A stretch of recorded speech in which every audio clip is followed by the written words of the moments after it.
செய்திகளை உடனுக்குடன் தெரிந்து கொள்ள நியூஸ் பைன் சேனலை சப்ஸ்கிரைப் செய்து பெல் பட்டனை அழுத்துங்கள்.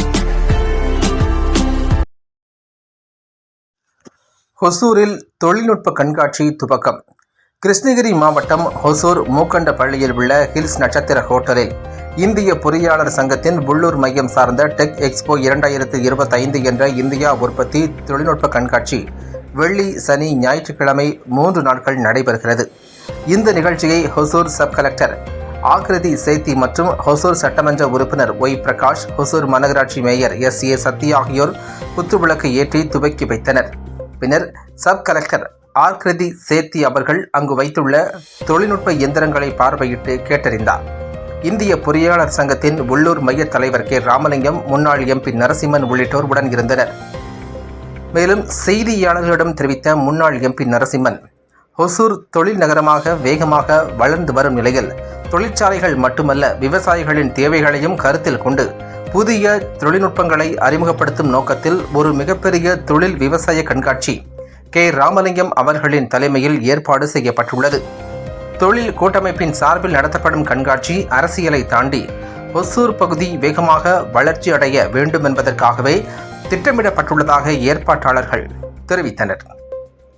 இக்கண்காட்சி மூலம் ஆயிரக்கணக்கான மக்களுக்கு வேலை வாய்ப்பை உருவாக்கும், தொழில்நுட்ப வளர்ச்சி அதிகரிக்கும் என்று எதிர்பார்க்கப்படுகிறது.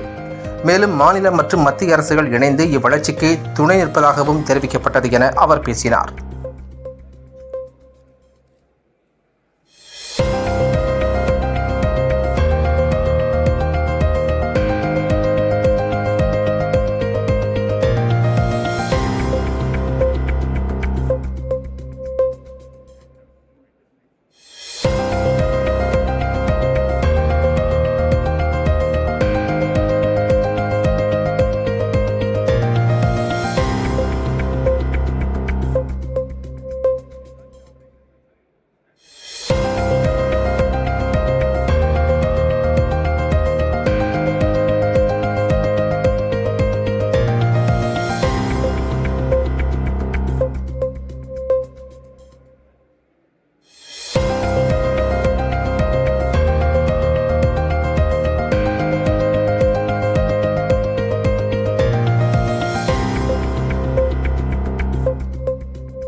நண்பர்களே, ஓசூர் தொழில் நகரம் என்பதால் மட்டுமல்லாமல் ஓசூர் பகுதியில் இருக்கக்கூடிய தொழிற்சாலைகள், விவசாய பெருமக்கள், விவசாயத்தை சார்ந்த தொழில்கள், ஓசூர் மிக வேகமாக வளர்கின்ற நகரம் என்பதாலே இது போன்ற தொழில் கூட்டமைப்புகளின் சார்பாக இங்கே விவசாயம் விஞ்ஞானமும் தொழிலும் விஞ்ஞானமும் புதிய ஒரு தொழில்நுட்பங்கள் அனைத்தும் இணைத்து ஓசூர் பகுதியினுடைய தொழில் வளர்ச்சிக்கு வேண்டிய அந்த பணிகளை மேற்கொள்வதற்காக நம்முடைய நண்பர் ராமலிங்கம் அவர்களுடைய தலைமையிலே ஒரு மிகப்பெரிய குழு இன்றைக்கு இந்த கண்காட்சியையும் இந்த மாநாட்டையும் ஏற்பாடு செய்திருக்கிறார்கள். இதனுடைய முழு நோக்கமே அரசியலை தாண்டி ஓசூர் பகுதி வேகமாக வளர வேண்டும் என்பதற்காகத்தான் இந்த பணிகளை மேற்கொண்டிருக்கிறார்கள். இந்த 3 நாட்கள் நடக்கின்ற இந்த கண்காட்சியின் மூலமாக இங்கே தொழில் வளம் பெருகும், தொழில்நுட்பம் பெருகும், பல ஆயிரம் பேருக்கு வேலைகள் உண்டாக்கி கொடுக்கப்படும்.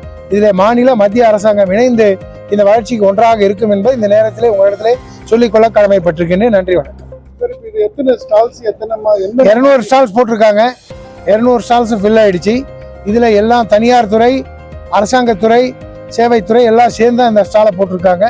எல்லாருக்கும் வேண்டிய எல்லா பொறுப்பு, எல்லா விதமான பொருள்களும் அங்கே இருக்கிறது. அனைவரும் சென்று குடும்பத்துடன் சென்று பார்வையிடலாம். வேண்டிய பொருட்களை இதை எடுத்துக்கொள்ளும். See, now we had seen the robotic technology. We had seen other technologies also which is upcoming, and Israel's agriculture technology we had seen. These are the important both for industry and as well as agriculture. And aeronautical technology, aerospace people are there. and some of the space technology also will come. So it is a combined effort and a combined area for the aerospace and the common industries, defense industries, automobile industries, engineering industries and agriculture engineering industries.